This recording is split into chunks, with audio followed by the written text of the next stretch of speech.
Hi guys, Arthur here from Homeowner DIY. Guys, this is your quick tip of the week. So what you see here is a Delta brand cartridge that is leaking. I believe the homeowner tried to install it themselves and something went wrong.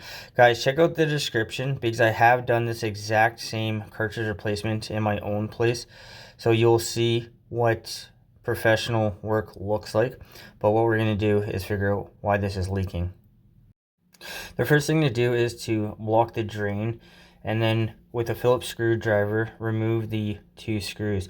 I prefer to use a manual screwdriver opposed to a cordless drill because you're less likely to scratch.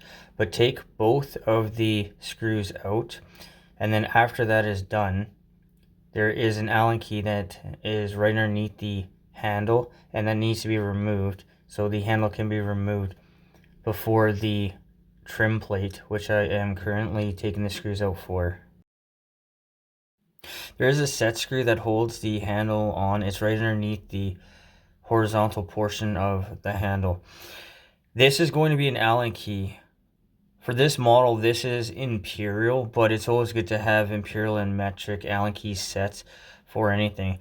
Now, whoever did this tightened it so bloody much that you see me needing to grab a wrench to remove this. This is already a problem in itself because this Allen key is not all that strong, so it's very easy to strip. With the handle removed, now the trim plate can be removed.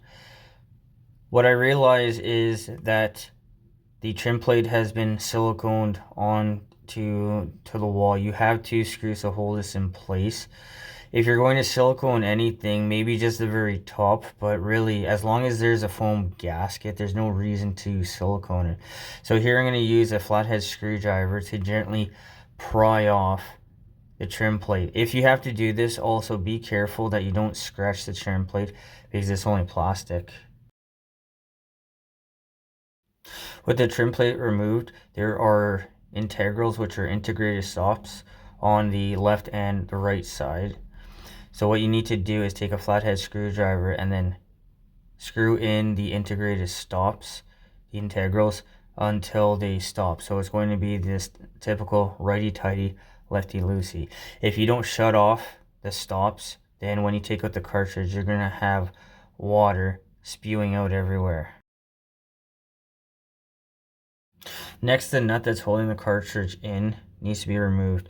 Now, they scratched the living heck out of it, whoever did this, so I'm taking channel lock pliers to loosen it off. This should be really just hand tight. There's no reason to put a wrench on it, but this just screams more of somebody that wasn't proficient in what they were doing.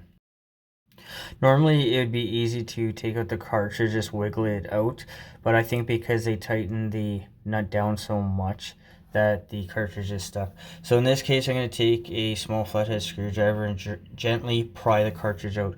Be careful not to damage the brass roughened body because you're going to have problems with the new cartridge. This cartridge is being discarded, so it doesn't matter in this case. Looking inside the roughened body, there are parts of the cartridge that are stuck in the back. This is not normal, and I think this is the reason why this cartridge is leaking. So I'm going to go ahead and remove them. So one thing I did notice with the previous cartridge, it was installed upside down. It does say H on the left side of the cartridge. Now I'm having problems getting the cartridge in, and you don't want to force it. So in this case here, because I can't get the cartridge to go all the way in smoothly, I'm going to take it out and put on some plumber's grease to lubricate it. This is plumber's grease. So there's an O-ring on the outside. Just put a skim coat of grease around the O-ring, and then the cartridge should slide in fairly smoothly. Also make sure that the hot side of the cartridge is on the left, and you shouldn't have any problems. Once the cartridge is seated all the way in, the nut can be put back on. Now the nut can be put back on. They should be hand tight. There shouldn't be any reason to put a wrench on this unless the threads are mangled. But if they're mangled, then you have a problem in itself. But hand tighten this nut and then it should be fine.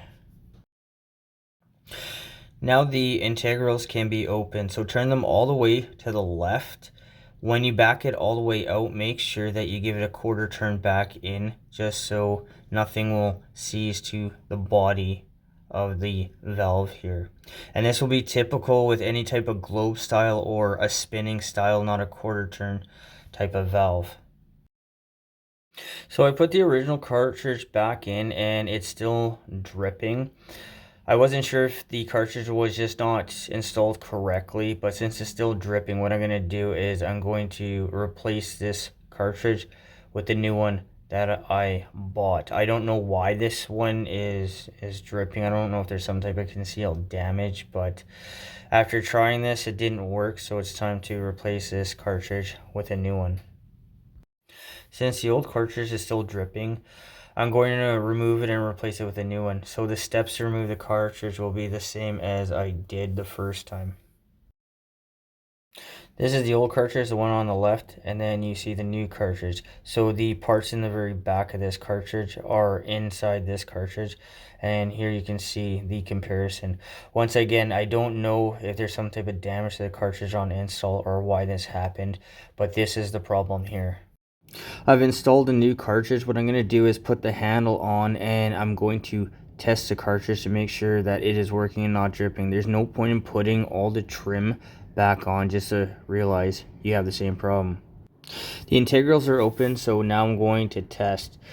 Turn the handle all the way to the full hot position and back to the cold, and do this a few times and just watch the spout. Now it may take a few seconds for the spout to stop dripping just from residual water, but this is also the time to check the temperature on the cartridge for the temperature stop.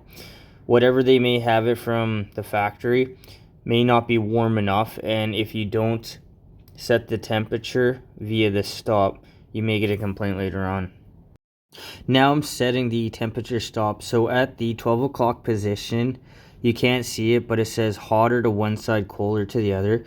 So if you remove the internal ring and just spin it and push it back on, that is going to be the temperature stop, so you can adjust the temperature for all the way hot. Alright, I am satisfied with the temperature, so it's time to put the trim plate back on. Now with the two screws, sometimes you're not going to go in straight and you're going to miss the hole. A simple way to address this issue is take a flashlight, leave a small space between the trim plate and the wall, and then you're going to be able to illuminate where the holes are in the roughened body. So align the two and then put the two screws in. When you put the two screws in, I always like to go back and forth so the plate goes on nice and straight. So here you can see that the chrome barrel has come off with the trim plate.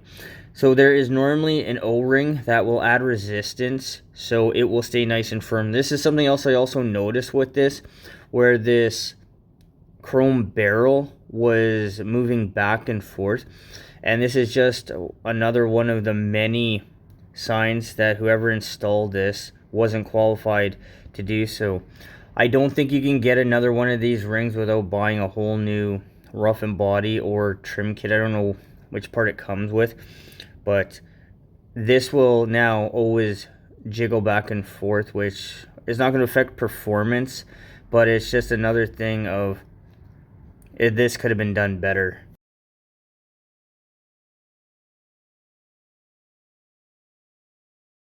Last part to go on is the handle. So the set screw, if the handle won't go on, that means the set screw needs to be backed out a little bit, and that's the problem that I'm having here. So back out the set screw just until it's a little bit deeper than flush, and then the handle should go back on. And then once the handle is on, just tighten up the set screw. Once again, tighten it up until you feel resistance. Give it a little bit more pressure, and that is it. You don't want to go crazy tight because it's very easy to strip the Allen head on the set screw. Alright, that is it for this. This is now working like it should be, where there is no dripping spout. If your spout is dripping, then it's a cartridge issue. It's not a spout issue. Otherwise, all the issues on this install, this was done by somebody that's not qualified. They didn't even actually screw in the roughened body to blocking inside the wall, so the whole thing moves in and out.